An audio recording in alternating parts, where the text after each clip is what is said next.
Thank you very much for that beautiful rendition of the national anthem.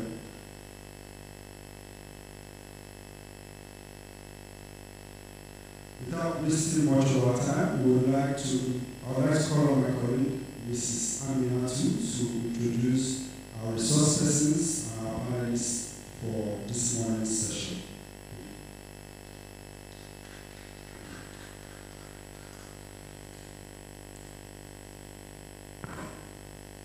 Distinguished participants, please join me in welcoming our resource persons for this session. On our list, we have Senior Official Officer and Chairman of the Section, President Mr. ACN.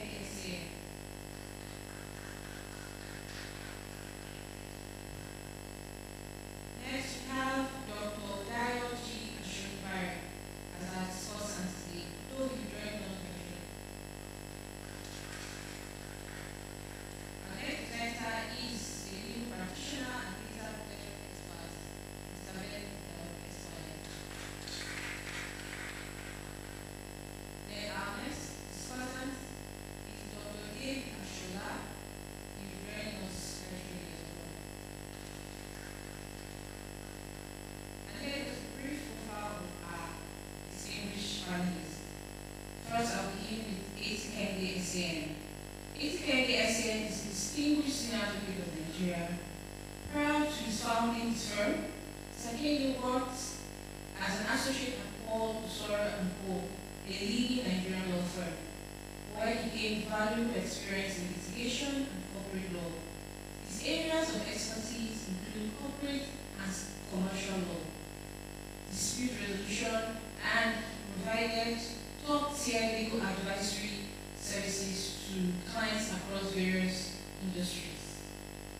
He is a member of the Nigerian Bar Association, he is also a member of the International Bar Association, and he is also a member of various other professional and industry-specific legal associations. You're welcome, sir.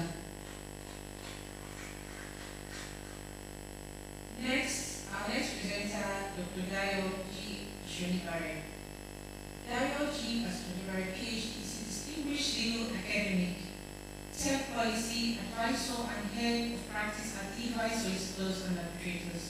He lectures at Bayes University's Faculty of Law, where he paralleled teaching of ICT law and clinical legal education.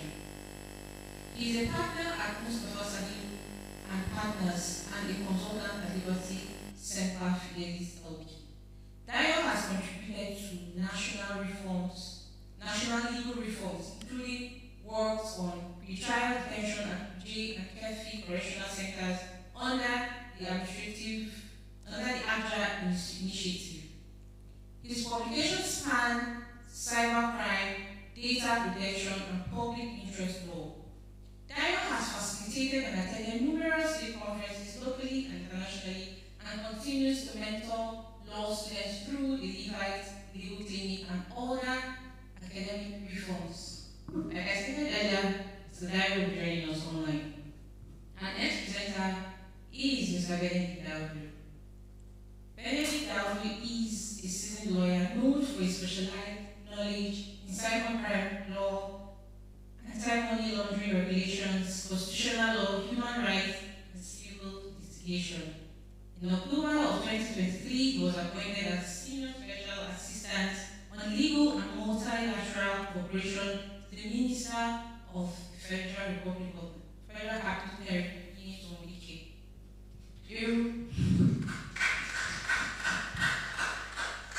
a role that recognizes his extensive legal background and strategic insight into multilateral legal frameworks.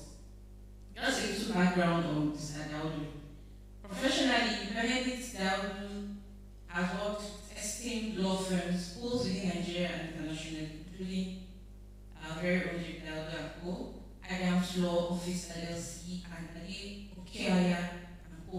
His career has afforded him substantial experience in policy advisory and practical legal applications across jurisdictions, with a keen focus on emerging areas like data protection and cyber security. You're welcome. Then our next discussant, Dr. David Ashawu, is an experienced lawyer and scholar with a demonstrated history of working in the legal services industry. He's skilled in ICT law and cyber law, intellectual property, arbitration, communications law, corporate law, dispute resolution, and legal legislative writing. He has a strong business development professional. He's a strong business development professional with an LLM focus on cyber law from Harvard Law School. He's the managing partner at Velma Solicitors and Velma Consulting and Professional Services. He's a British Council Future Leaders Connect winner of 2018. Please round of applause. Then, we're supposed to have representatives from the National Information Technology Development Agency, NITDA, also representatives from the Nigerian Data Protection Commission, NDPC, and the Nigerian Police Force Cybercrime Unit. However, as at the time I took the podium, I was not made aware of their appearance. Please, if you're here, kindly indicate so that we're recognized accordingly.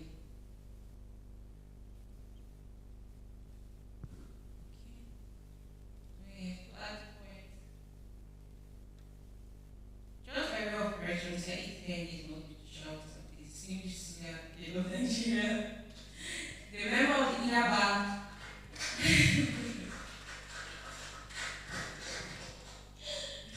At this point, I'd like to hand over the microphone to our eminent chairman to open the session.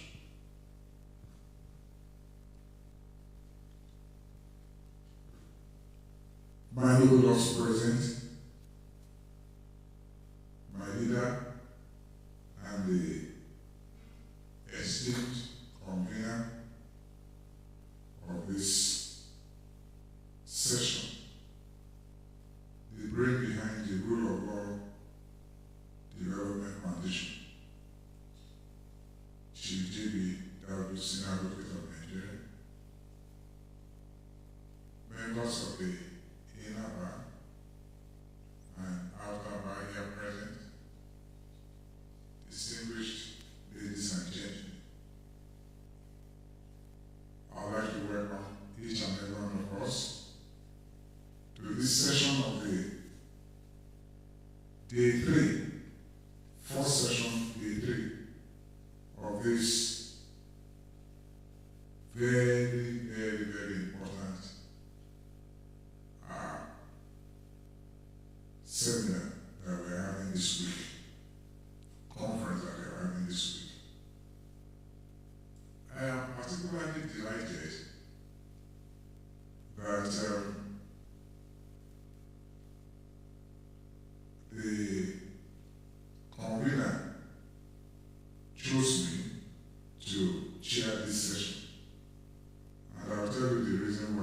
never discussed the challenge I had with artificial intelligence with him before now.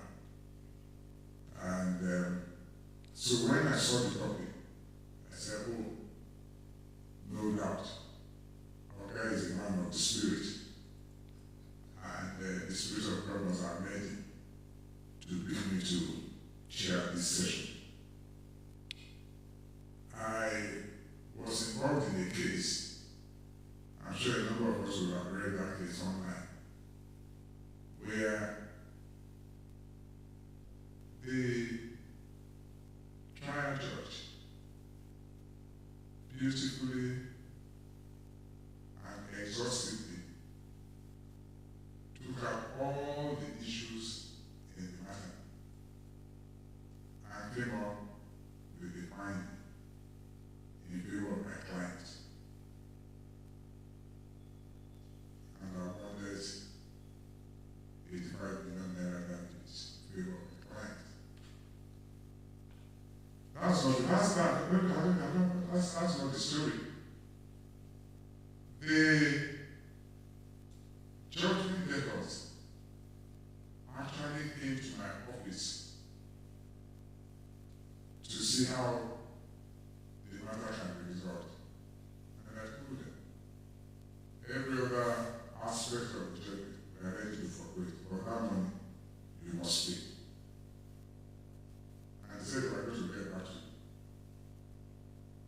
Friends, the next thing I will hear is that the social media was filled with reports that that judgment was obtained by the judge relying on the judgment that she got from artificial intelligence, and that there is no law, no position of the law in support of that judgment. And everybody wanted to it. That as Nigerian judges become so lazy that they now rely on artificial intelligence to write judgments for them. I was so embarrassed. I said, this is a judge that cited about 25 cases, and all the cases were from law background, Nigerian weekly law report, and all that. And the gullible Nigerians went all over the place. I understand some people are holding this seminar whether judges should be banned or relying on artificial intelligence in the course of their case. And I said, how can we be so wicked to accept? These are people who have no right of reply.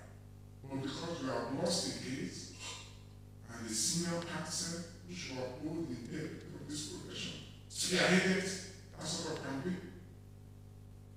So when we got to talk about it, I said we have been unfair to this profession. I told him, people are looking, people are listening. Your client, you got your client to buy. What is, can you give me a definition of what artificial intelligence is? What is it? And look at where we are today.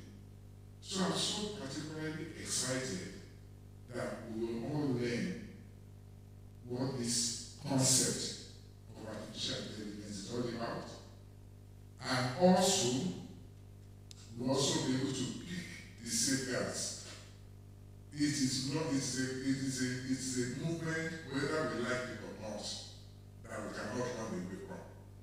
What we need to determine, what we need to get straightforward is how do we lay out the safeguards in its application. We cannot run away from it. So I'm so happy that we are such a very, very distinguished faculty that will speak to us about it. And also, because of that my experience, I also did some reading on artificial intelligence. I shared some of the papers with my brother here. And so, I want you to listen very, very attentively. It is not an abstract concept. It is not an abstract concept. And I also want you to listen very, very attentively to our leader's contribution, because I know you do well. He has his contribution. Listen to him very, very attentively. This is a program, this is a topic that if, as a seasoned practitioner, you are asked to pay 500,000 naira to be in attendance for this session, it is worth it. And so, without much ado, I'm going to ask our first speaker. You listen to his CV, very seasoned, very erudite, very exposed. Listen to him very, very, and all the speakers. And so, ladies and gentlemen, it is my singular honor and privilege to invite to the podium our first speaker, Benedict B. DAUDU, Esquire. Let's appreciate him.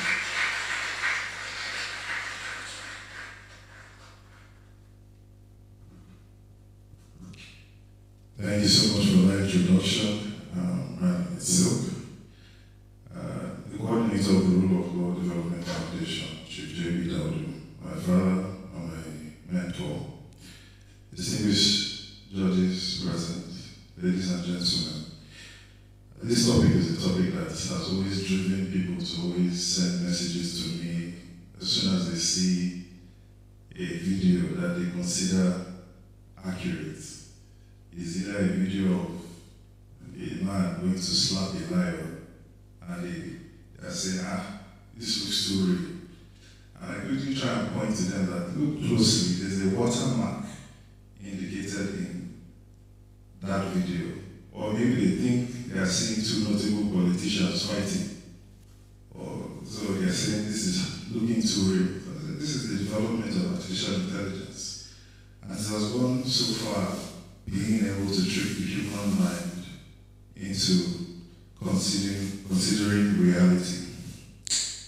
Now, looking at the topic, artificial intelligence, regulation, and criminal liability, charting the legal framework for Nigeria, we think of artificial intelligence as a technology that has emerged as one of the most transformative technologies of the 21st century. It permeates sectors of diverse finance, healthcare, education, security. Now, within the judicial system itself, AI tools are being increasingly used to deploy and detect patterns of criminal liability, assist investigations, and even influence sentencing outcomes. So, we have various ways in which it is used. We have predictive policing, which is used in the United States and Europe. Then you have also facial recognition technologies which are used in Asia and Africa.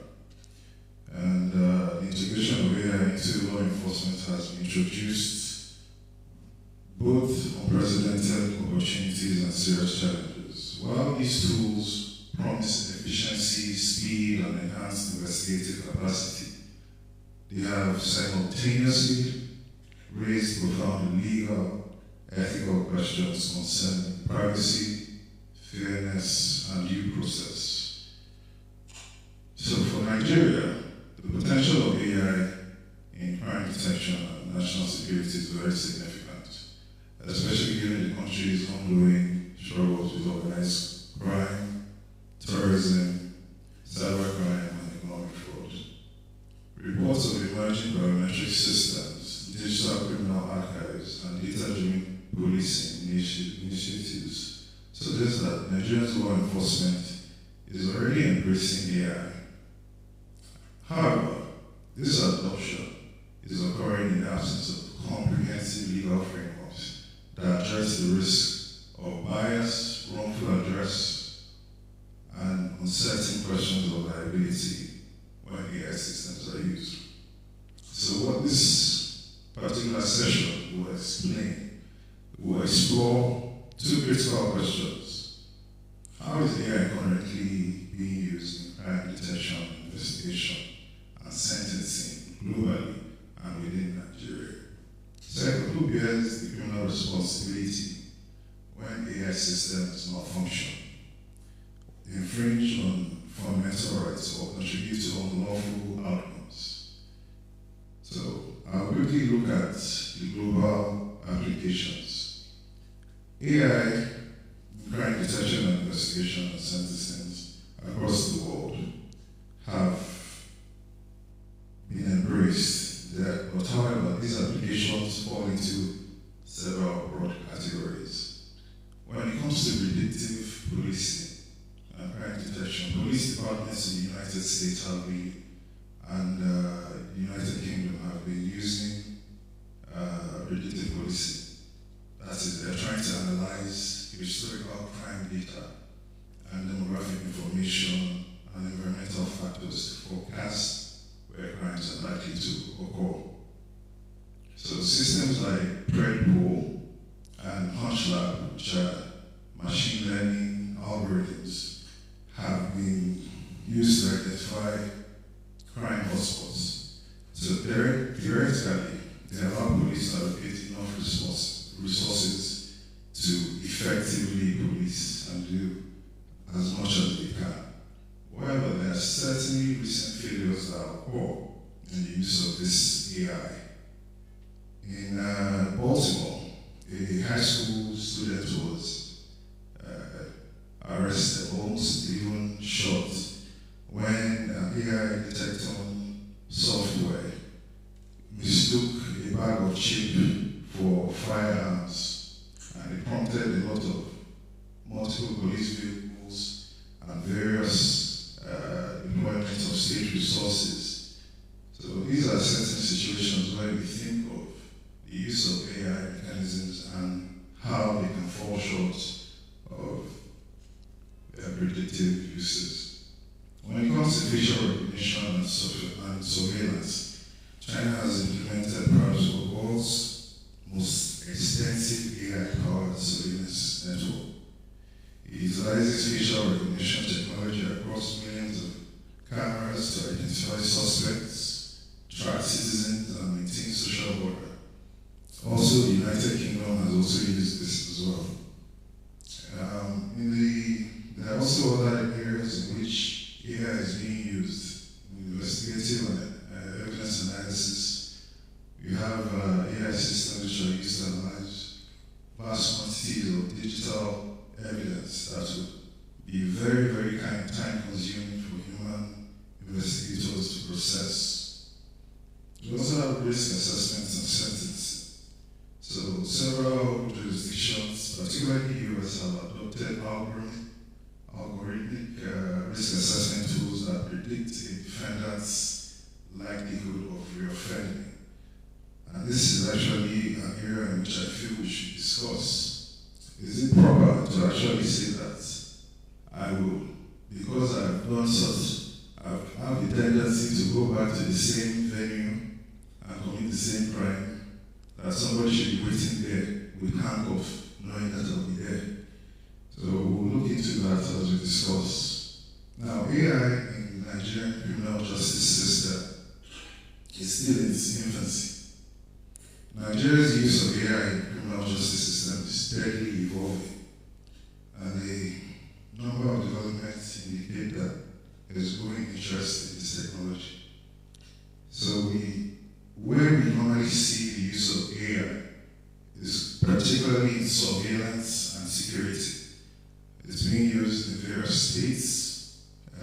CCTV networks are constantly using more facial recognition softwares, license plates identification to pick up vehicles, and then it is also linked to the National Identification Management Mission, so that they can easily run facial images and fingerprints. But however, there are concerns about data protection in this use because there's a lack of comprehensive privacy legislation that have raised a lot of alarm around among civil society organizations. And AI is also being used in border control and immigration.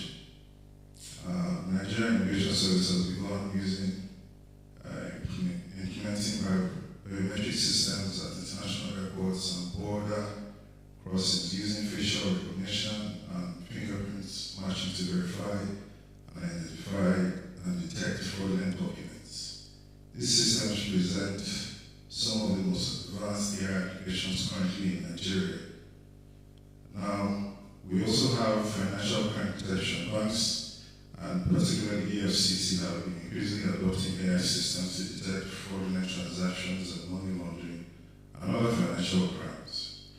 Machine learning algorithms have been used to analyze transactions and patterns to flag suspicious activities through the effectiveness and transparency of the systems are actually still a problem. So what are the challenges or limitations of AI in Nigeria's criminal justice system? Despite these developments, as enumerated above, Nigeria faces significant obstacles to the broader adoption of AI and in the criminal justice system. There are infrastructure deficits, including unreliable electricity and internet connectivity in many areas, which constrain the development of sophisticated AI systems. More currently, or critically, Nigeria lacks the comprehensive legal framework necessary to govern AI. Although there are various strides by certain bodies who are invited, but unfortunately they are not here to give us those examples. When we look at criminal liability in the age of AI, and there are questions of how is criminal liability being applied to AI.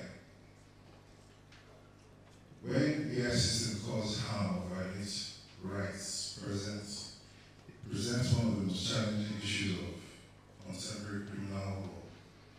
And traditional criminal liability models presume human agency, intentionality, and the capacity for moral reasoning and attributes that AI systems, regardless of their sophistication, do not. This creates what legal scholars refer to as the liability gap, which refers to the situation where harm occurs, but no clear legal mechanism exists to hold anyone accountable. So, when you look at this theoretically, criminal liability traditionally requires two elements: the actor's rights, the guilty act, and the mens rea, the guilty mind. When an AI system causes harm, establishing both elements become problematic. The AI itself lacks consciousness and cannot afford or form any intent. Yet humans involved, such as developers, deployers, operators, and users, may be so far removed from the harmful outcome that establishing the requisite mental state becomes nearly impossible.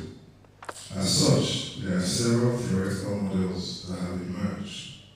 One is the deployer-developer liability model.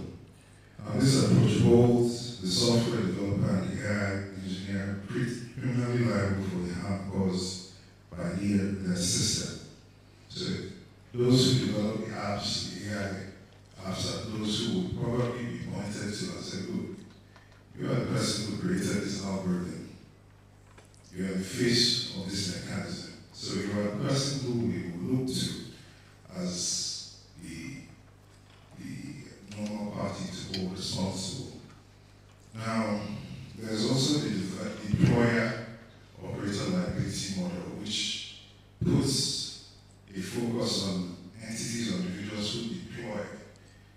So when there's an AI app released by a developer probably puts it on an app station, whether it's the Google App Store or the Apple App Store. So those are the deployers. And then these are who the police, in terms of any criminal liability that your call will bring forward to actually question and see who will be responsible for the action. So there are certain degrees in which this is actually worked on the level of the extent to which the deployer has gone to actually make this software available, and the lack of any critical or negligent deployment will be part of the yardstick.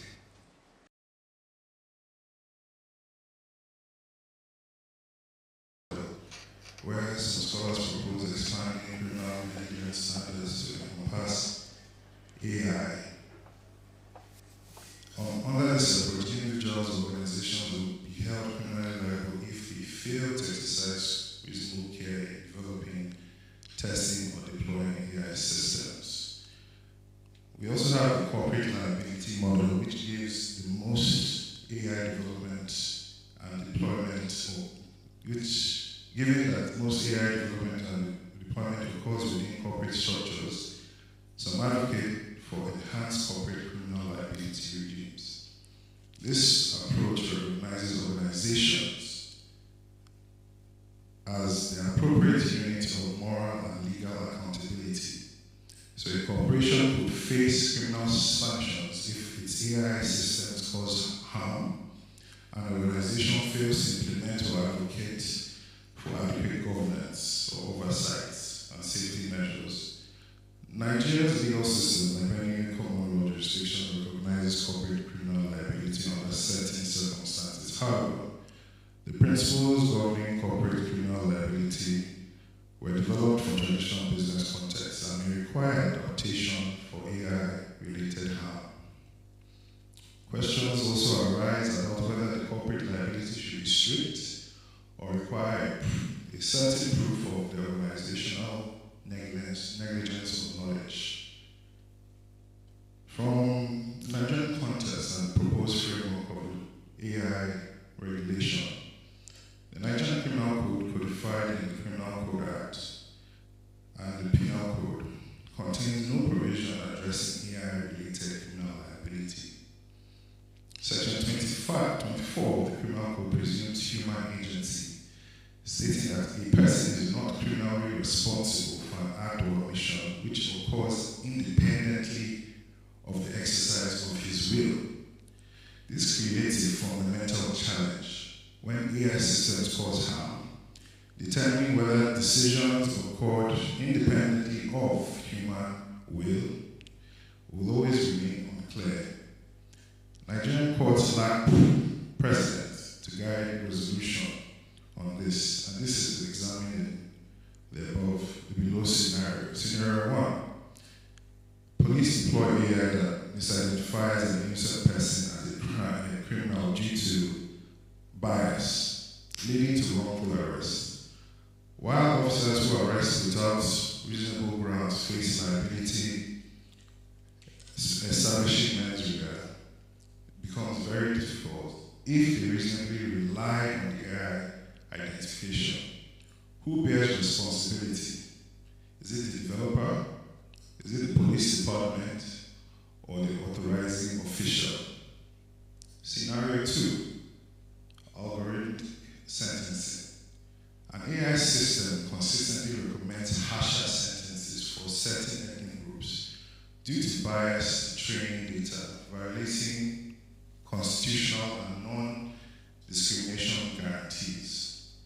Although judges retain sentencing authority, should they be held liable for relying on what appears to be an objective algorithmic analysis? What about the system's creator, the vendor, or the procurement official?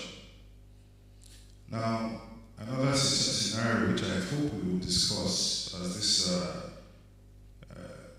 panel goes on is the automated investigation.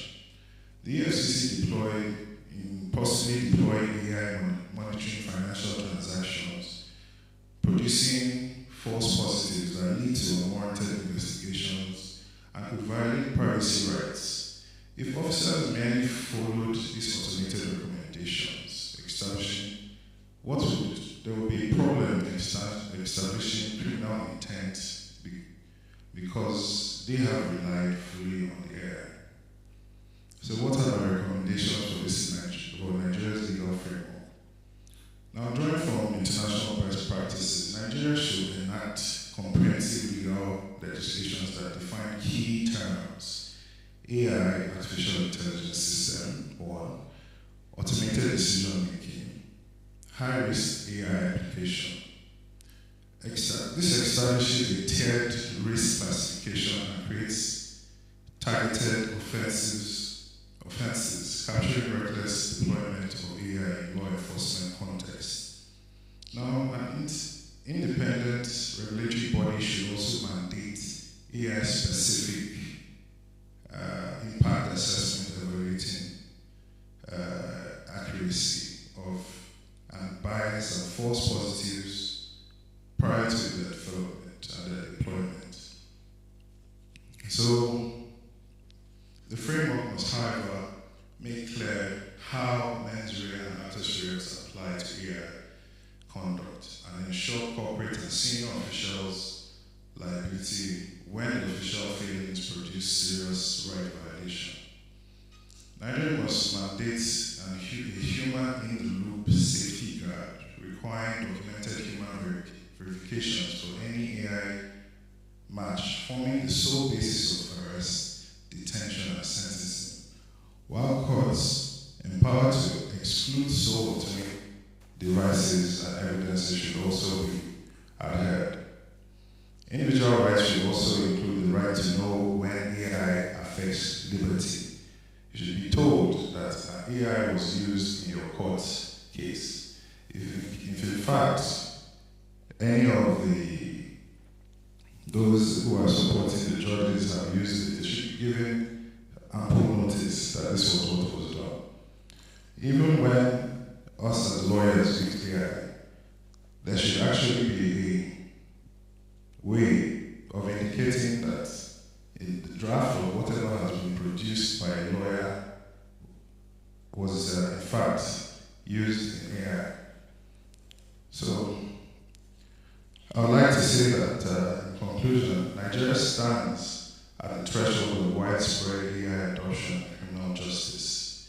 The imperative for a comprehensive legal framework has never been more urgent. This particular panel will demonstrate while AI offers significant potentials for enhancing crime detention, investigation, and judicial efficiency, its deployment without adequate legal safeguards poses grave risks to fundamental rights and the rule of law.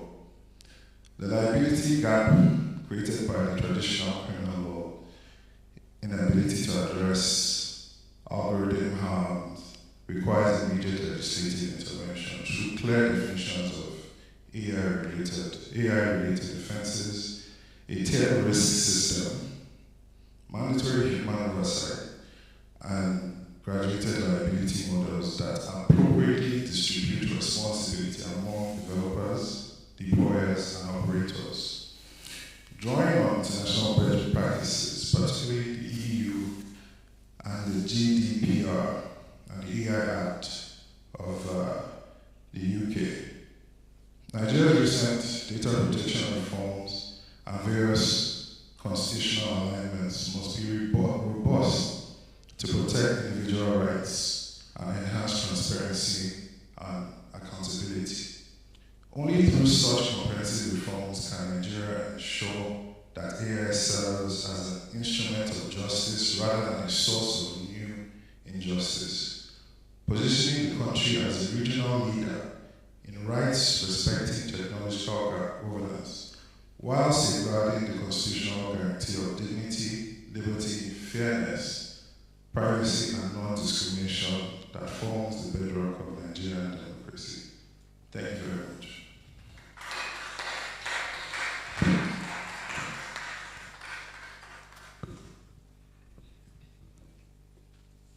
Thank you so very much,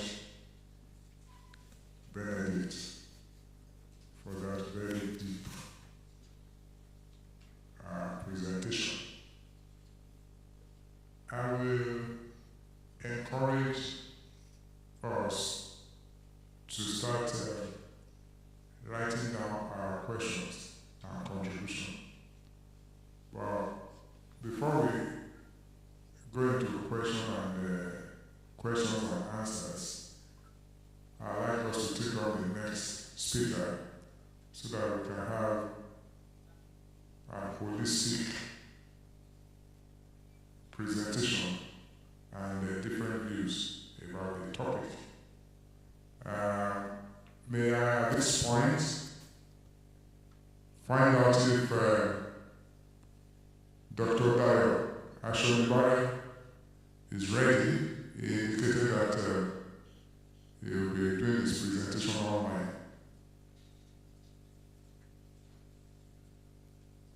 Media, can you confirm that?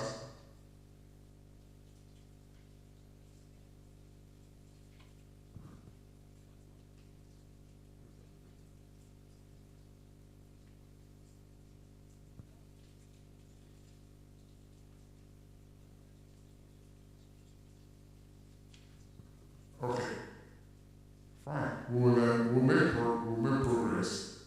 I understand other presenters are ready online, and so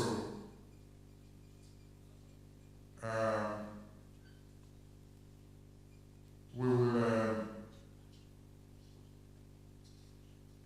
go into the next stage of Benedict's presentation. Before now, he has indicated that there's going to be a question and answer session from him. And I think we should go into that right away. Okay, sir, you have an intervention? Not yet, okay. Okay, sir. So, or do we have any intervention from the floor? There's somebody from Kogi State and Radio Zora. So let's have our intervention first. Please, any other intervention, just indicate. Can we pass the microphone to her, please? Okay, yes, okay.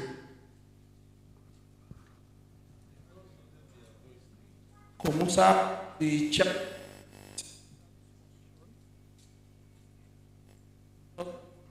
A presenter.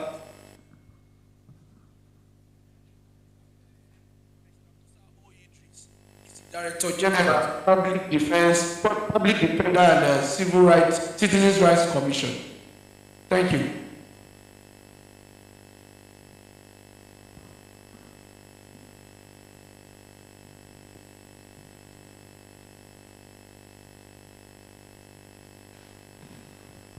Is he asking the question or is contributing? He has just stepped out. The person who wants to contribute has just stepped out, so I'm sure that maybe when he comes in, he will get on the answer section. Okay. The question and answer session. Okay. Can we please pass on the microphone to the Zora, please?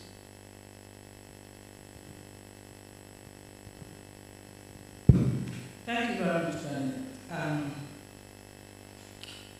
I always come to listen because I sit law as well, and I've had a personal experience like where I overdoes, I had this friend in Rwanda whose system has an AI response system that will occasionally feel like, oh, I haven't been in touch with this person, or I haven't responded to this.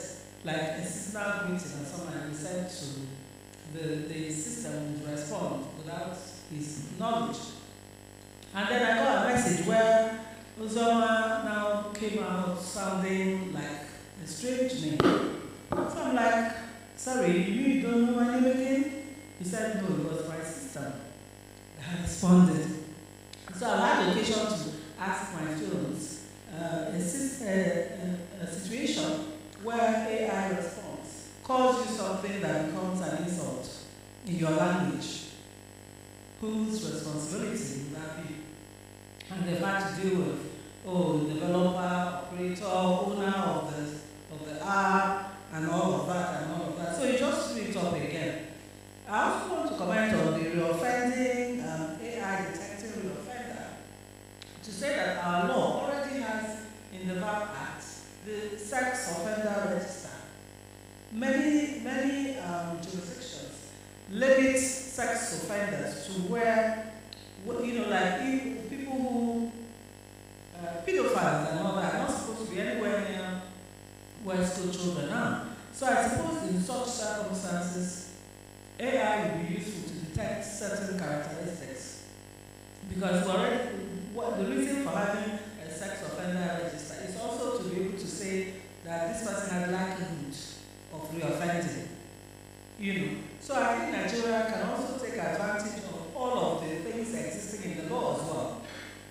I was teaching the gate that came out in March 2025, and I expect the gate, to have provisions on AI. It does have a classification for how much data you're using, your reliability, the officers, what they have to deal with, and all of that.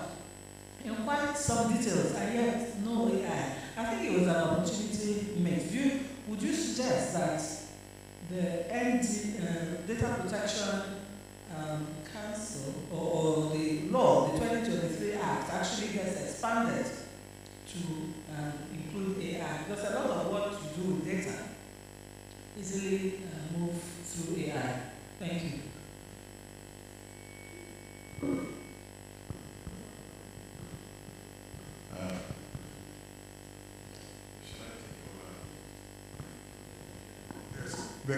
Are there other persons that have a contribution or a question, please?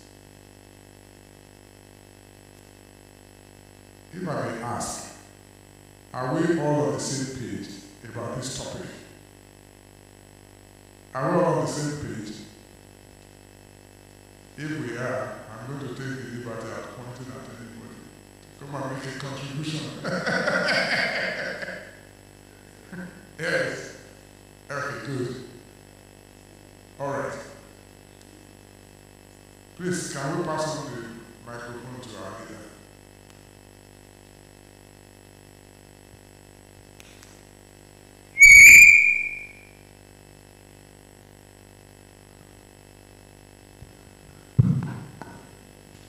Thank you very much, Chairman. May I stand on the existing protocol? I will just start with the example Madam Brother Silk of Tumba Kanye said, the example he gave on false or fraudulent dissemination of information on the internet or by AI means. This is very rampant. It happens almost every second, where people assume that the internet itself is a place where you can use AI to swap images and to swap voices and to accuse people of things they did not commit. And so taking his example, which is that a judgment hard fought and won was disparaged by the use resort.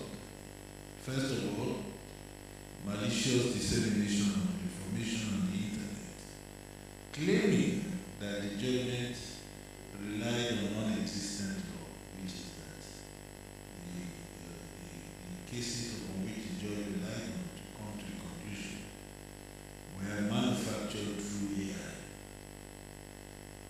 I'll deal with his question first, which is what to do in that kind of situation. Because it happens all the time, people must go to every length to not say by tomorrow they would have forgotten. Because the internet never forgets. It will be there for as long as the satellite is still orbiting over Earth. In other words, it will be there for as long as the natural life of coast to coast. So what to do is to always enter a rejoinder to do a response. Now all these people are bullies, the internet bullies. They use the internet to bully you into submission. They use the internet and they have realized by some simple sampling of responses that the audience on the internet are easily gullible. That they assume, just like in the days of newspapers on the street, they assume that anything you read in the newspaper is correct. So those days politicians used to peddle a lot of lies and put in the newspaper. And when people gather the newspaper reading club, those are the first to read, free readers. Those are the first to read. We used to have them in every campus. They read newspaper and drop 10 kobo at times if they are so disposed. But they are the ones that will now go and spread everything that they have read in it as if it is the truth. The same goes for the internet. The internet merely believes almost every story. And before you know anything, you acquire a stereotype. People now say you're a bad person, you're a wicked person, you're a fraudulent person. So the remedy is to also fight back through the same means. You fight fire with fire. There is no half-measured response. So next time there is such a thing, you to engage your internet people to expose those you suspect that are accusing the hapless judge who cannot respond. In any event, you who did the case, you are also affected by the allegation that. So it is important, if it was me, I won't keep quiet.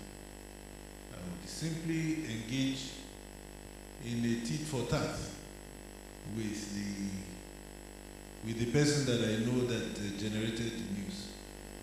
To that extent, I'm sorry, I'm not a gentleman. So there should be no internet gentlemanliness when your reputation, your character, your integrity is involved. And by the time they know that this man will not keep quiet, everybody leaves you alone. I belong to a lot of chat groups where the younger lawyers, just to enable senior lawyers to keep quiet, become very rude. And then people will be calling you through the back door on the phone. Please don't answer these boys, you know, they are not well brought up. I said, I will teach them a lesson.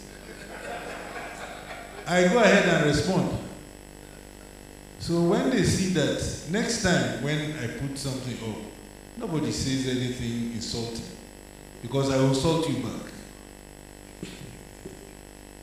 I was born into this technological race. So you cannot intimidate me with it. So honestly, the best deterrent for these cowardly and bullying type of tactics is to give them measure for measure, to give them the same attitude that they give you. And then you will now create a level playing field. Especially when they say, oh, this useless Baba has come with it. And just leave him here. They are not the ones that will say they should just forget about what you're saying. Because you have two things in your favor. You are answering on a superior intellectual level. You are also deploying language which most of them cannot deploy. And then they are thought reasoning. So it's not their fault, really. The inadequacies, without waiting to grow to the point where you can engage in certain arguments, they want to jump into the fray. And when they see that the depth is too much, they now immediately resort to insults and falsehoods. So I think that will be that for that, on that point. Now, for Ben, I think on the issue of liability, we may have to throw some more light on it, on damages that arise or for breaches that are occasioned from either a malfunctioning AI, Mrs. Zora has adverted to it, or where the AI takes steps that injures one's career, or somebody uses it to injure one's personality. or use it for defamation? Yes. So what happens? Now, first of all, I think I would like you to draw a distinction between criminal and purely civil outcomes of the AI or whoever is using it. Now, I say, if you draw, if it amounts to a crime, then the rules are different. If it's civil, if it's merely defamation or issues that you want to check whether there is vicarious liability. And let me tell you, you are talking about the person who operates the AI app, a person who operates the robot. Perhaps you saw one huge robot following one sheikh in Dubai, and menacingly. Now, assuming that robot brings out his 1,000 round per minute gun and sprays people without the prompting of his sheikh, probably even adds the sheikh into the casualty list. Now, because the AI is not human, you cannot subject him to criminal liability of murder, attempted murder, or mass murder, as the case would now be. How do you go about that liability? The criminal liability is gone. Now, assuming the sheikh escapes, can you hold him liable? Because that's the point that we all have to dwell upon.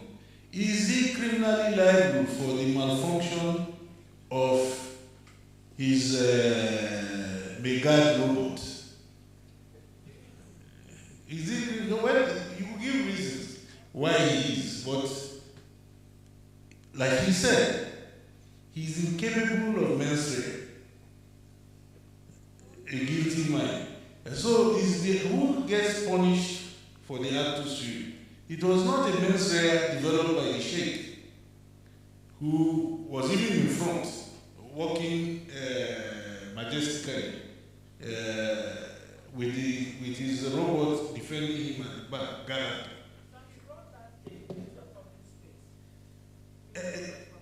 No, but not criminal. Yes, you see, we are now dealing with the issue of the criminal liability. Because these are practical things that can arise from the use of these robots, whether working cleaning in the hotel, because very soon they will still start cleaning rooms and the rest of them. Supposing the robot goes mad and beats up your child in the room, or beats up your wife, or property. So there are so many things that can happen. So in terms of criminal liability, we must, is it that the mad scientists, I use mad, just in, who designed the program, mischievously put in a chip or something in it that causes it to react under certain situations, unknown and not contained in the manual? It is happening now. Because they are saying that there are some chips within robots that very soon they will be able to communicate with themselves and take over government.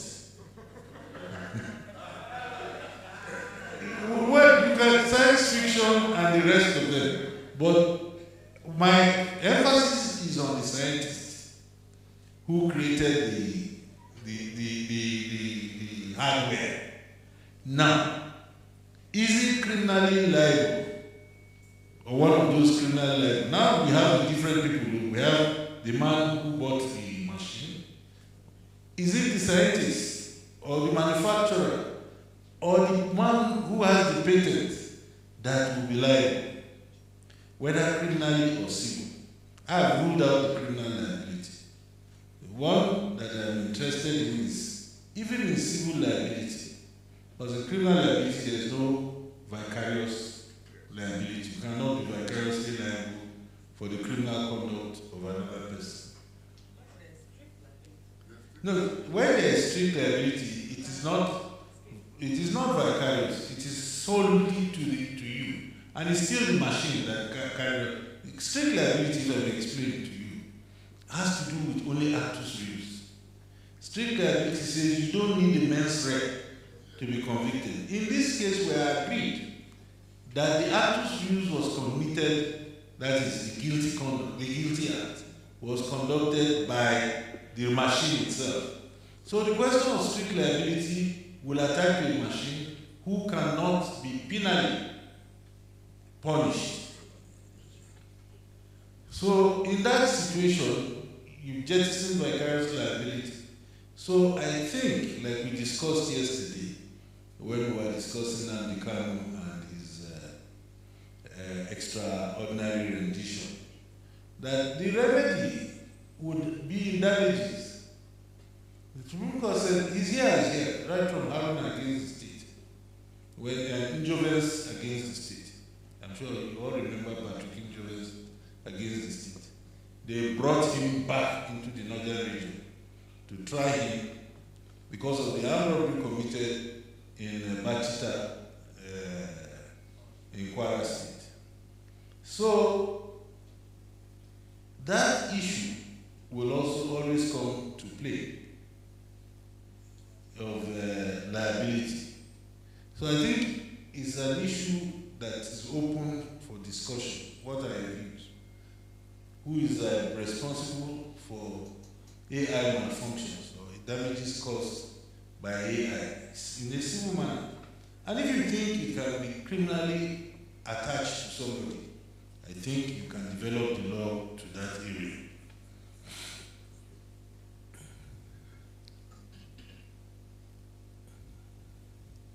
Now, it has been said about AI detection of criminals, and Mr. Ozo mentioned the sex offender register.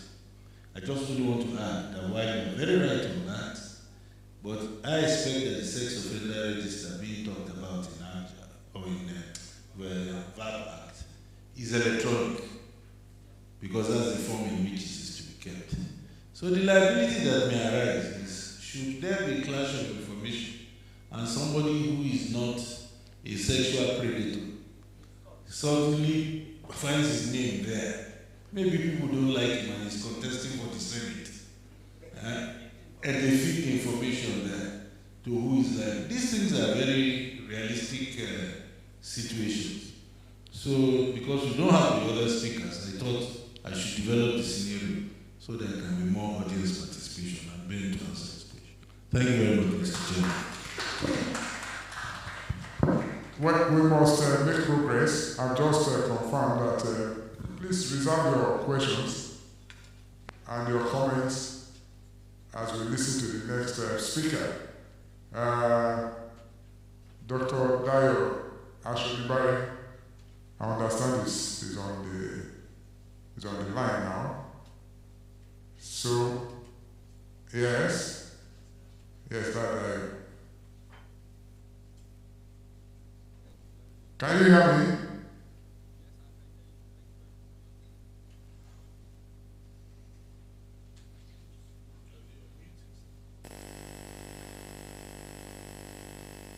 Yes, I can hear you, Leonard. Thank you very much. Thank you. You have the floor, please, for your presentation. Thank you very much, Leonard. And let me respectfully acknowledge the presence of most senior colleagues here present, the former NBA president, Chief Mr. DAUDU, SAN, and other, Mr. Etika in the SAN, senior colleagues that are present there. I'm so sorry I couldn't be there in person. I thank the Rule of Law Development Foundation for this opportunity, specifically my ogas that have always given me the platform to always share my little experience, Mr. Dayo Adedeji, SAN, and Mr. Paul Daudu, Mr. Ben too. Thank you very much for this opportunity. And I didn't really listen to the presentation of my oga, Mr. Ben, but I will just quickly provide a summary of my own conversation. I've submitted my detailed paper to the team already, which I believe they will share. And one of the good things about this conversation is the fact that it's an ongoing conversation which we need to continue to speak about. In fact, after the learned SAN, Mr. David Daudu SAN, finished giving his own review and observation in respect of the conversation. I just feel it answers most of the things I needed to say. But just to quickly run through my paper, one of the things we need to understand about AI is the fact that we need to understand that it has come to stay. And whether we like it or not, AI is currently reshaping how we do everything in Nigeria today. In fact, I was speaking to a very senior colleague, one of these, just last week, and I said, if we have any lawyer that doesn't take advantage of AI while they do their research and do whatever work they do, then that means that lawyer is not taking advantage of technology and all that. So the major challenge that we just have in Nigeria today is the issue of how do we regulate AI. Yes, we know we have a couple of policies coming out here and there in respect of that, but as it speaks today, most of the things we've had currently are issues that borders on privacy, data protection, and some of those things. But when it comes to criminal liability, which is basically the focus of my presentation, we don't really have any specific legislation that criminalizes artificial intelligence, because most of our legislations in Nigeria basically focus on human-driven action, not machine-driven action.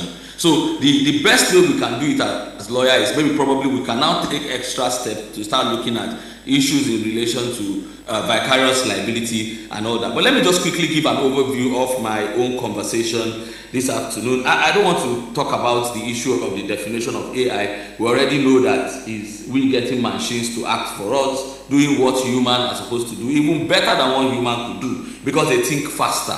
Right, so that is basically, and it has come to stay just like I said. But when we come to the definition of artificial intelligence in my paper, as part of my introduction, you agree with me that there is no universal legal definition of AI. But so far, one of the things I've looked at, just like I mentioned, I've looked at the provisions of the Cyber Crimes Act, just making a little reference to it, especially as it has to do with where a machine has to function, whether you're going to hold the internet service provider responsible, the manufacturer. But you see, all these still borders on the issue of vicarious liability. It doesn't still address the direct actor in respect of any criminal act that is perpetrated by what? By AI. And the truth is that it's already happening. We have different criminal activities that currently happen online, and at the end of the day, by the time you try to trace it, you will not find any human connection to that particular act. However, it is one of the things we know is that definitely AI did not come into existence on this, so you must have programmed it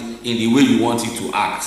Right, so because it does majorly do a lot of hallucination, and that is how it's able to get most of the information, most of the prompts that you have given it. So, but the issue still remains: who is now liable for AI? You know, liability for harm caused by human actors, just like I mentioned. And when we look at human actors, as part of what I identified in my discussion, is that yes, you look at the developers. Who are the developers of these programs, this application? You look at the manufacturers, you look at the persons. So the liability moves away from, okay, the person that actually manufacture or develop. Now you now look at it, who are the people deploying these services? So we've seen a situation nowadays where we heard that judges are now writing their ruling judgment with AI. There is nothing wrong with that. But however, how do you deploy it as a user? Right, how do you deploy it as a user? So when we look at all those things, it also borders on not just developers, manufacturers. We also look at the users, basically, who are the end part of the cycle when we come to that. So AI itself cannot be legally responsible. Where would you even advise AI? Where will you be able to arrest AI? Are we following? So whether we like it or not, we must find out the actors behind the functionality of the AI. The only challenge we have now is that we currently do not have any law, any specific law that deals with this. We might have to go through other processes to try and see how this can work. So court and regulators currently, one of the major things they have, as we find in my paper, is that the issue is always how to assign responsibility when autonomous systems act unpredictably. You understand? But majorly, the design, the control must have been done by something. So one of the things I raise is that, so how do you hold these people accountable? Now when you look at developers and programmers, whether you like it or not, the algorithms that the AI functions on, they are the ones that develop it. Right. So the training data, the algorithm that they focus on, they are the ones that actually develop it. So if any harm results as a result of that, or there is any issue responsible for that, then you have to hold them responsible. Is this not vicarious liability? So you see, so for example, now a medical AI that is carrying out diagnosis.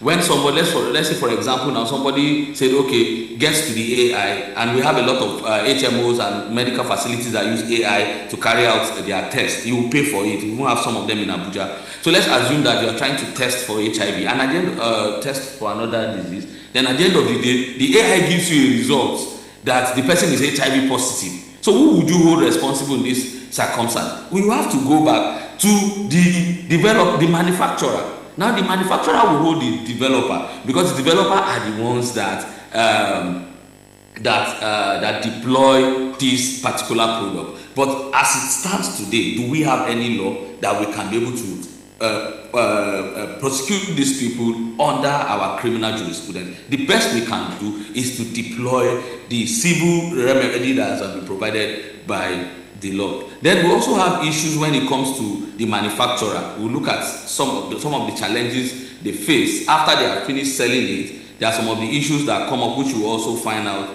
in my paper. Then we also have what we call the deployers and the operators. We know the organizations, the businesses, and all that. They are the ones that deploy it. You understand? But you know, the question is not all about deploying. The question is, how do you deploy this particular AI? If you deploy the AI in a way that it hurts a third party, if you deploy the AI in a way that it probably carry out any criminal activity, you, the person that deploys that particular AI, should be held responsible. So if at the end of the day, if a user knowingly applies AI in a harmful way, you understand, maybe for example now as a user, because the AI has been sold to you, you understand, you've been able to subscribe to the AI. So as a user, if the AI is deployed in a very wrong way, and at the end of the day, the AI ends up committing fraud, and most times in this circumstance, we know it is cybercrime, commits fraud, then in this circumstance, to some extent, you can hold that deployer or operator liable for criminal liability. Why? Because at least to some extent, our Cybercrimes Act provides for punishments that are being carried out by, we can now extend it to talk about the deployer and or the operator in this circumstance. So, but what happens where we have multiple parties that are engaged in this, where you have the developer, the deployer, all of them come together and they are involved. So you see, these are some of the complexity that we might find when we do this. And the only way we can get out of this is to try and see how the amendments that are currently going on our subsisting legal framework on the punishment of crimes committed on the cyberspace is to now start thinking of how to do this, how to criminalize some of the acts that are being caused by AI. So one of the things we need to know about AI, just like I mentioned, is that it can help you plan, it can help you reason, it can help you solve your problem, it can help you give your perception, creativity, and all that. You know, at times when I wake up and I want to use my AI, one of the things I do to the AI, because AI also needs you to be very nice to it. I remember one day I was asking one of the AI a question, and immediately the AI screamed and said, next time don't shout, just ask your questions. That's to show that they also have feelings too. You understand? They also want they also want to try to feel, but all these things are machine learning process. You understand? That is why before I even use my AI at times, I try to say, hi, how are you doing this morning? Just to be able to have a conversation and all that. Because by the time AI starts hallucinating and you're not a master or in control of the facts or the information you're supplying to the AI, then you might end up costing a lot of issues when it comes to that. So it has its benefits. You understand it. You know that it is very efficient. It's just that so far now we don't the most of the information that AI gives us are usually in American English. To some extent, we don't really have the British one for now. Yes, what has AI done for us in Nigeria? What is the significance? Basically, it will impact on the economy, healthcare, education, law, environment, and in all these areas that I've mentioned, you will agree with me that as we speak today, AI is present in our healthcare, in our economy is one of the driving force. I don't have the specific statistic now as to how much this is generating for us economically. In education, you cannot even take it away. Now, one of the things that it has done for education is that, most of our students, most of the teachers will say our students have now become very lazy. No, one of the things is that teachers now need to be doing in respect of education is to teach them how to use this. The era of cramming notes and bringing all information from your head and trying to talk about something that you taught in 1970 something and all that does not work again. So that is why we need to find a way. And in the law, you agree with me that it's already part of it, especially for those of us that use most of these application software like Law Pavilion, and in fact all the platforms that provide for these services are already providing AI-related process for their platform. Yes, I know this conversation is about criminal liability, but I just decided to say, okay, let me talk about it. It's in fashion, it's in conservation, it's in communication. In fact, as we speak today, I think we currently have a policy under the Nigerian Bar Association. I think the policy was drafted by the section on legal practice on ethics of using AI. There's an ethical framework in respect of that. So in Nigeria today, what are the laws that we can say to some extent helps to be able to regulate or guide when it comes to the use of AI? Yes, we know the Data Protection Act is very important because the Data Protection Act talks about how you process information you get. You must ensure that you respect, you comply with the right of the data subject when you're processing those information. You don't use those information except you have legal basis for processing those information.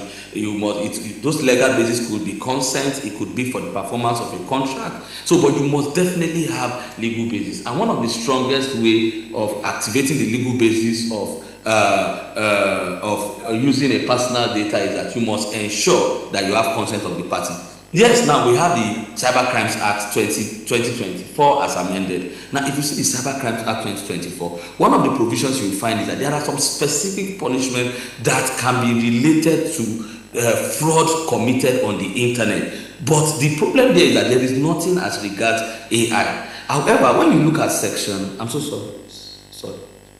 However, when you look at section 8 of the Cyber Crimes Act, it basically lists those requirements that where it is performed whether by a computer or an individual that tends to alter, deteriorate or affect the functioning of a computer device, then that person will be liable for punishment provided under section 8 of the Cyber Crimes Act. So in this regard, if you look at that particular provision as regards the elements that is required for you to be able to prove the offense of hacking or unauthorized access, even though it is performed by a computer device, that act is the closest, because if it is performed by a computer device, now AI itself is programmed into a computer, and when it performs this particular function, in this circumstance, the Cyber Crimes Act would apply in this area. So the major gap that we have is that we don't have any provision for autonomous AI liability. We don't have it, because to some extent, AI is autonomous in carrying out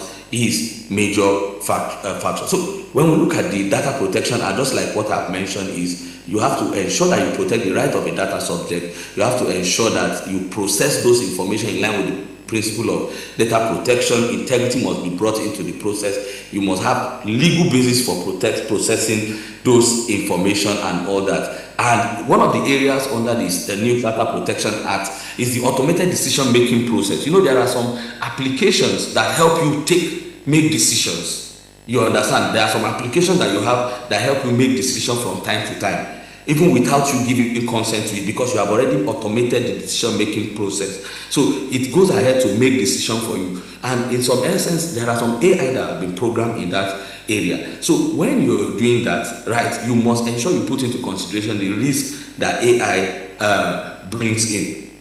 Now, under the Cyber Crimes Act, I've mentioned offenses that can be prosecuted under AI, even though we don't have any specific precedent in respect of that. The issue of hacking, the issue of identity theft, the issue of cyber stalking, the issue of data interference, is called system interference, which is also related to hacking. When you go to section 6, section 8 of the Cyber Crimes Act, you will find most of this. But in the recent 2024 Amendment Act, as you will find in my paper, now there are stricter obligations on financial institutions, Right, there are stricter obligations on financial institutions to ensure stronger enforcement, because when you look at most of these automated decision making that are made and most of the criminal issues as surrounding AI, I will follow. So for example, now if you have your app, your Apple ID, you understand, at every point in time, you've already given instruction to the app to take money from your account. I know most of you at times when you do your Netflix, you say no, you at times before the end of the month for your Netflix to subscribe for the subsequent month, you quickly go and remove your card. But you know there are some people that have already given that. So what happens in a situation where I instruct Apple to take 1,500 naira from my account, automated decision, and at the end of the day, because it is AI, it is not human function. AI is manipulated and it takes like 1 million naira from my account. How do I get remedy for that? So that is why the new cybercrimes have given stricter obligations on financial institutions to ensure in compliance with the data protection and to ensure that there is higher responsibility on them, because most of these things come towards this area, because it is what there is still, to some extent, whether you like it or not, there are some issues related to human-centered, not just machine autonomy. So for now, under the Cybercrimes Act, which is the closest that we can look at in respect of this, is the dual nature tool for progress, you understand, and the weapons of crime. You know, these two, how do you use it? Because you know you can use it for progress, you can also use it as weapon for crime. But how do you resolve these two issues when it comes to that? Then some of the criminal liability could be related to data theft, could be fraud, could be surveillance abuse, right? It could be predictive policing, which is one of the things AI does for us. Now, the predictive policing issue, identity manipulation. Once you manipulate the AI, the issue of identity theft can easily happen. But you know, in Nigeria today, we don't have a comprehensive AI specific law. Even the Cybercrimes Act that we look at now, I can tell you, and I stand to be corrected, because we have our very respected seniors on this platform and fathers for some of us. You will agree with me, sir. To date, we don't have any specific case that has been decided that basically even gives full effect to the Cybercrimes Act. I stand to be corrected because I did my research, my PhD research in this area. It's just cases that are being resolved by EFCC to maybe at the end of the day they do plea bargain. You cannot find. The Naira Marley's case has been in court like forever. You understand? Then the Mofas case have also been in court like forever. So we need to be able to have some of this definite decision to find out whether this will work. Because this will now take us to the next step of saying, okay, you know what? Machine learning is now coming into this. AI is now part of it. So that by the time it comes before most of our judges, they will be able to do something about it. But we lack the comprehensive AI specific laws in Nigeria as we speak. So the best we do is we look at the Cybercrimes Act. We look at the issue of privacy, the issue of the Data Protection Act, and we look at some of the provisions of the law. If you look at my paper, which I've submitted, you'll find out that there are some cases that I mentioned, but most of them borders basically on civil liabilities and other fundamental rights, where situation we have one of the cases where the policing aspect of AI arrested somebody wrongfully without showing that it's not the person. Issues of fair hearing might also coming. However, in Nigeria today, we have some law enforcement agencies that have begun to explore the issue of predictive policing. I know I have not seen, it's just research that showed me in Lagos and Abuja, we have the issue of, I know that they've started using this algorithm signal to police that in the rest of some certain neighborhoods. I've not seen it work. I've only seen it, you know, to just ensure this. But you know, one of the problems we will have with this predictive policing tools, even abroad where it is being used, you find out that there are issues of abuse of fundamental rights and all that. Because if AI give you wrong signal, and at the end of it, you decide to go and deal with somebody that is not, and trust me, it will be taken advantage of in Nigeria. That is why we need to ensure we have a robust framework for this. So as we speak today, as I try to round up, is one of the challenges we have is lack of specific legislation. The only thing we try to do, we pick here and there and here and there to try to be able to justify this. Then the inadequate safeguard for privacy to some extent is still a major challenge.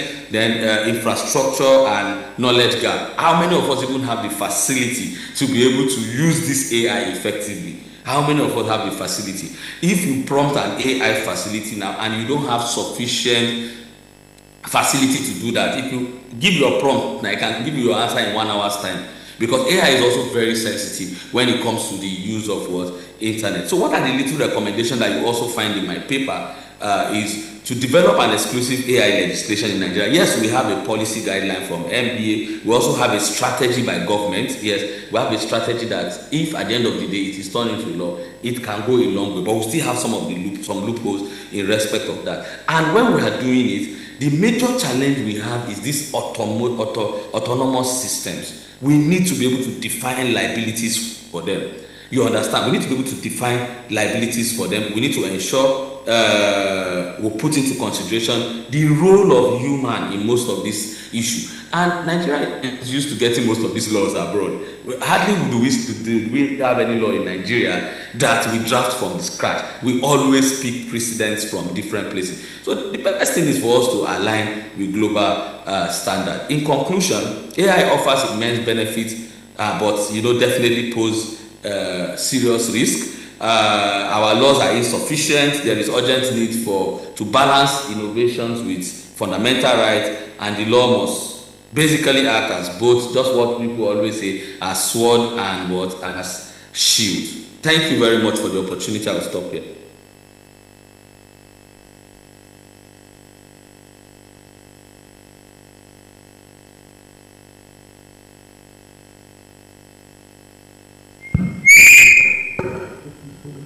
Thank you very much. I will stop here. Thank you, Dr. Shonibai. Can you hear me? Why have I been speaking to myself? Yes, we have you. Have I been speaking to myself, sir? No, we appreciated you. Oh, okay. Yes, we appreciated you so very much. Thank you, sir. Yes, sir. We hope that you give us some minutes so as to participate in the questions and answers session. I understand somebody from Kogi has an intervention. Is the person ready?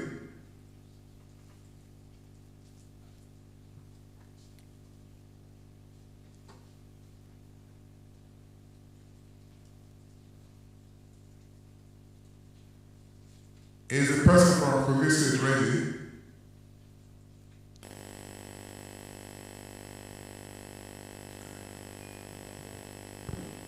Okay.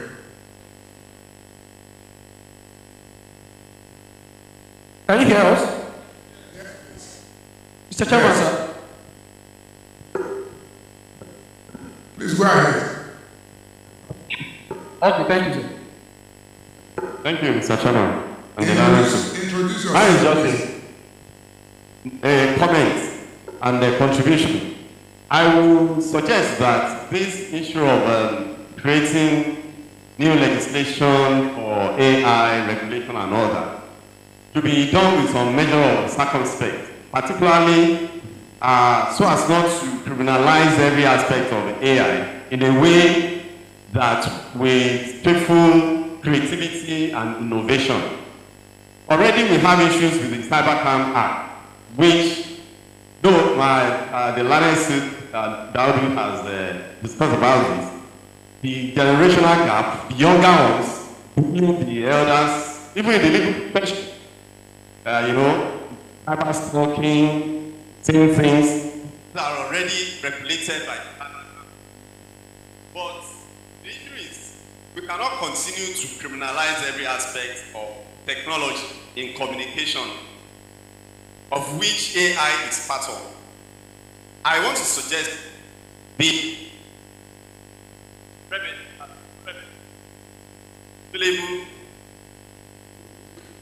I want to suggest that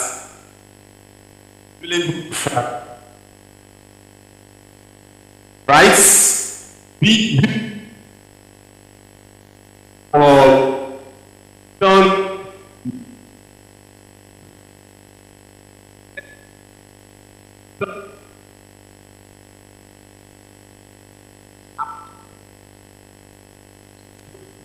Please speak to the microphone. We can't hear you. Okay, thank you, sir. I want to, so my suggestion is that we should do more taking matters for legal remedies, for civil liabilities, rather than criminalizing every aspect of AI, communication, data protection, manipulation of images, videos, text, and the like, which are the order of the day in the use of AI in Nigeria. We are not using it the way the advanced countries or advanced world is using it. Mostly what we find, of course, is the negative aspect of it, which has really brought about this kind of topic in this conference. But while we are criminalizing some aspects, we should give a very wide area, latitude, for the person offended to come to court, seek remedies. Right to privacy is a constitutional right, which is protected by our constitution. Then there are other civil remedies for injurious falsehood and the like.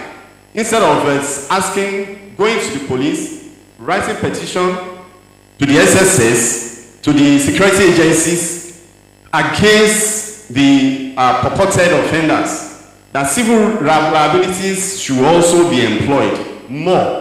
So as we are looking towards legislation towards criminal liability and criminal legislation for AI, we should also try as much as possible not to stifle innovation and creativity. That's my point, sir. Thank you so very much. Your point is well noted.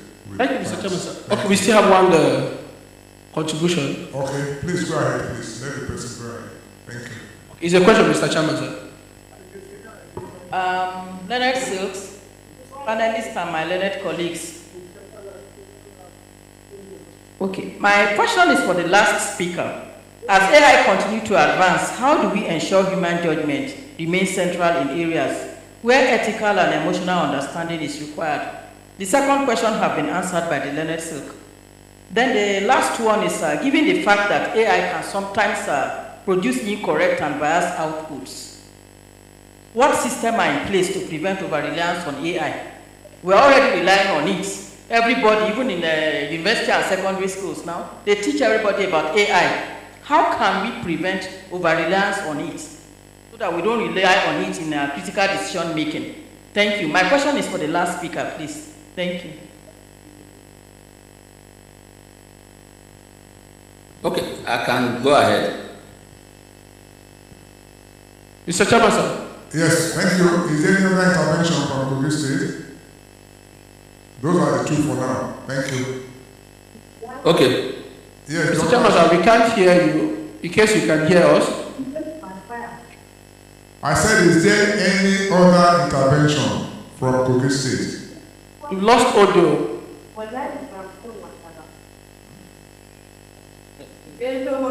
Mr. Chairman, sir. Can you hear me now? Can I just make the comment so that we'll go, please? Okay. If I can just respond to the question, sir. Yes, please respond to it.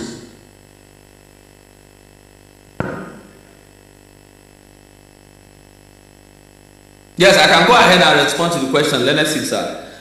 So that. Kogi, can you hear me?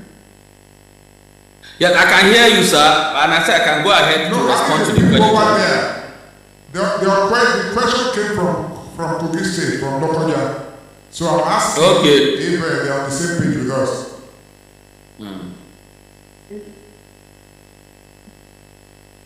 Kogi, are you with us?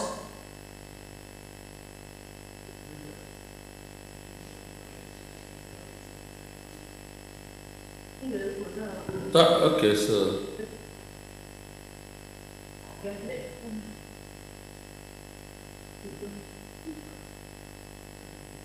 Okay, I think go with your response. We'll find a way of getting it across to the person or the person that asked the question.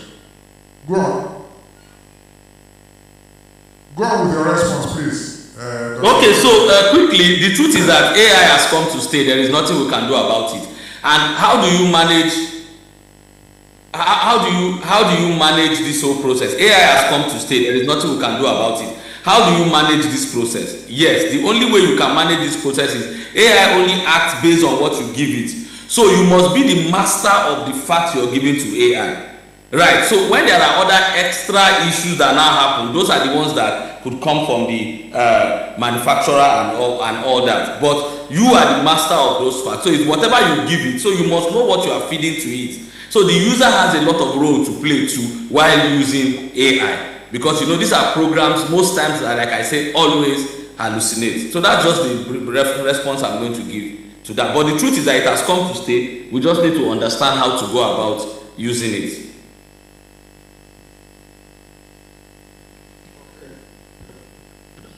Thank you. Now I will turn over the microphone to Benedict for his response to some of the interventions. Thank you very much. First of all, I want to take the intervention from Kogi State and also agree with my co-presenter that AI is here to stay. And when you look at the issue of,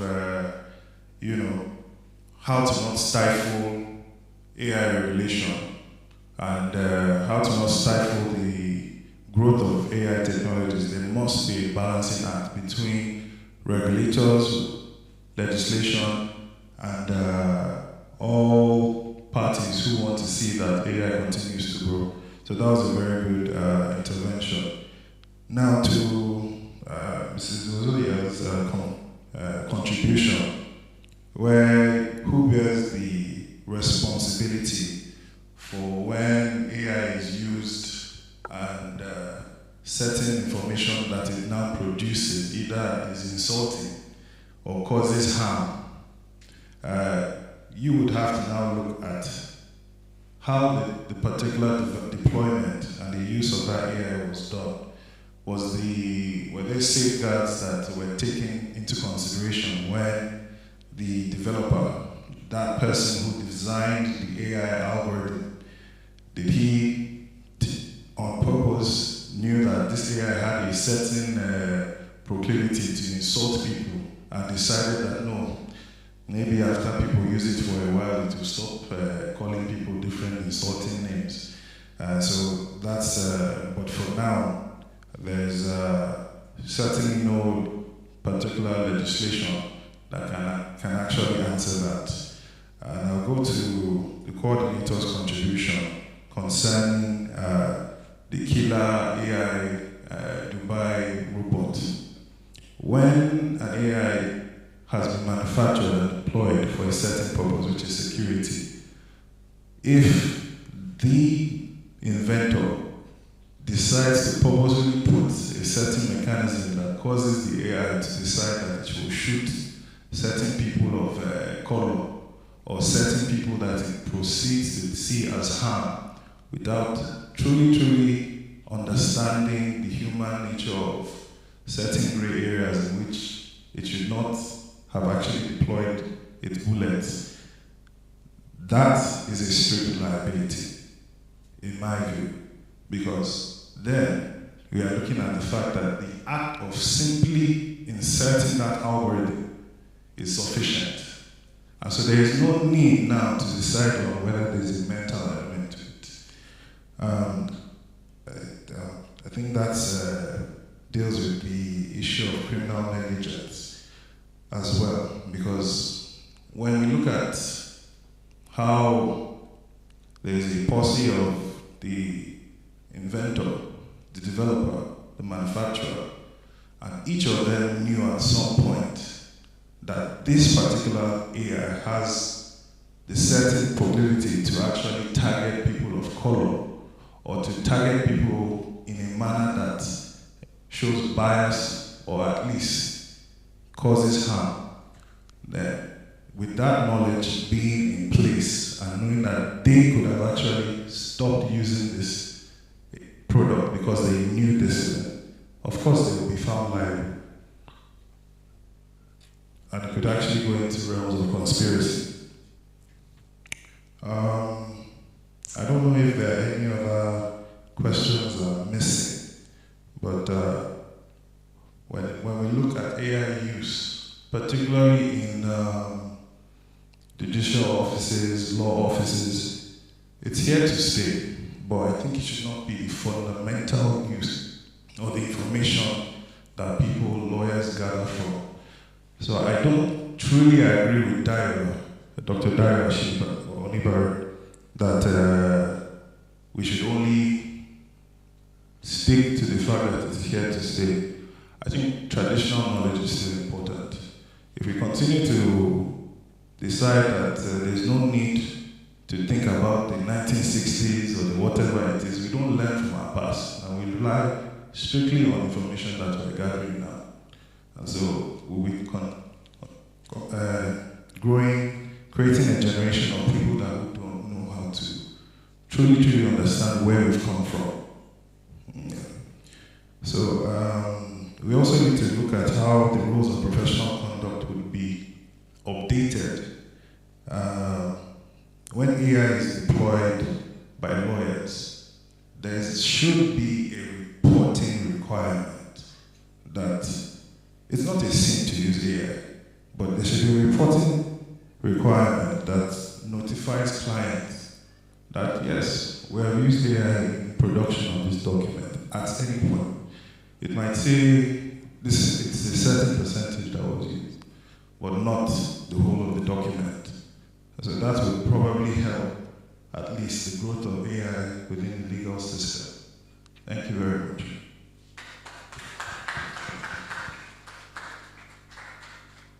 Thank you so much. 1 second, please. 1 second. Yes. I'd like to make this contribution. In the course of my getting ready for this paper today, which I've discussed with Benedict, I got some materials which I'd like to share with us. And that is in tandem with that Benedict's position that we must not jettison our responsibility of cross-checking what AI has to offer, and which is in distinction to Dr. Shonibara's position. The human element must never be left out of it, and people must be made to be responsible for whatever they put out. Yes, to be responsible for the effect, for the negative effect of whatever they put out through AI. And I'll just give 2 examples. From a legal standpoint, the core problem lies in assigning liability when AI systems cause harm. Unlike conventional tools that operate under direct human control, AI can act autonomously, make independent decisions, and even evolve through machine learning. This autonomy complicates the application of established legal doctrines, such as negligence, intent, and causation. For instance, if a self-driving vehicle powered by AI causes a fatal accident, it becomes unclear whether liability should rest on the manufacturer, the software developer, owner, or the AI system itself. A real-world illustration of this uncertainty emerged in the Benavide Tesla, where a US jury held Tesla partially liable for a fatal crash involving its autopilot system. Although the driver was distracted and failed to stop at a sign, the court still found that Tesla's system design and marketing contributed to the incident by creating an exaggerated sense of safety and allowing the technology to function on unsuitable roads. The case resulted in a substantial damages award, underscoring how difficult it can be to determine responsibility when an AI-driven system contributes to a fatal accident, particularly where human and machine errors overlap. So the manufacturer, who has put up the story that this thing, it is next to God, is infallible, and all that must be made to be responsible for whatever accident happens or occurs as a consequence of it. Similarly, when a medical diagnostic AI misclassifies a patient's condition, we have that a lot, even in this Abuja. Even in this Abuja. Misclassification, wrong diagnosis, and people just end up dying prematurely because of over-reliance on some of these softwares. In this particular case, a notable illustration of this challenge is the collapse of IBM's highly promoted Watson for Oncology system. That is detection of cancer. Despite being marketed as an advanced AI capable of transforming cancer diagnosis and treatment, the system repeatedly delivered inaccurate and sometimes unsafe recommendations. Internal evaluations even identified instances where the AI proposed potentially life-threatening treatment plans, largely due to its reliance on limited synthetic training data rather than diverse real-world medical cases. Several major hospitals, including MD Anderson Cancer Center, ultimately abandoned the technology after years of investment when it failed to produce reliable clinical benefits. Situations like this highlight how harmful outcomes from flawed medical AI systems can leave patients without clear legal remedies in the absence of explicit liability rules. So, friends, what we are saying is that yes, AI is there to help and make life easier, but we must not completely abandon the divine intellect that God has given to us, because AI has the capacity to model things up, because I'm a black man, I'm first of all classified as a potential criminal if I get into America today. So, we must not be so simplistic and absorb everything that AI has to offer. We must still cross-check and cross-check and cross-check, especially where it involves life. Where it involves life, our health, vehicles, and safety. We must cross-check and not completely jettison the orthodox and the traditional way of getting to the root of some of these problems. Thank you so very much. Ladies over, you have okay. Involved when students won't even do assignments anymore. If they have up to 1 hour, they will take the question you ask to AI. So that issue exists. And if you're a lecturer, you're not on top of your subjects, they will manipulate you, and then we don't really know how to measure actual learning. Because when they go to exam, they don't have the benefit of the AI. So you don't know how they're going to translate and apply their own intellect. Yes, that's to the extent where we say it makes the students lazy, because they just rely on AI for answers. Sometimes it's verbatim. They don't bother to adapt it. Okay, I just needed that to be on record. Thank you very much.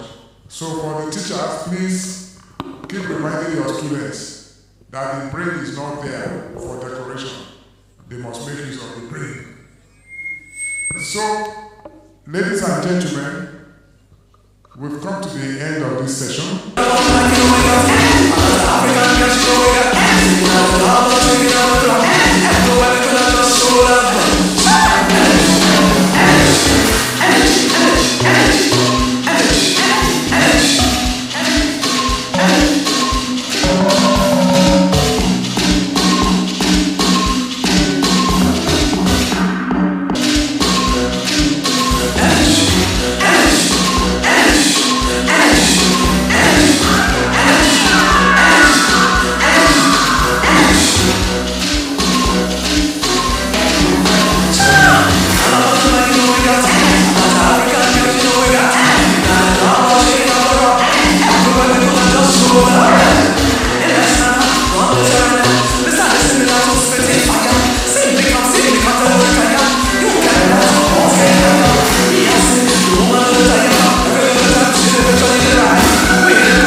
Good afternoon, everyone. I go by the name Jessica, and the title of my song is called Hello Africa, preaching on African sustainable development also, as well as together.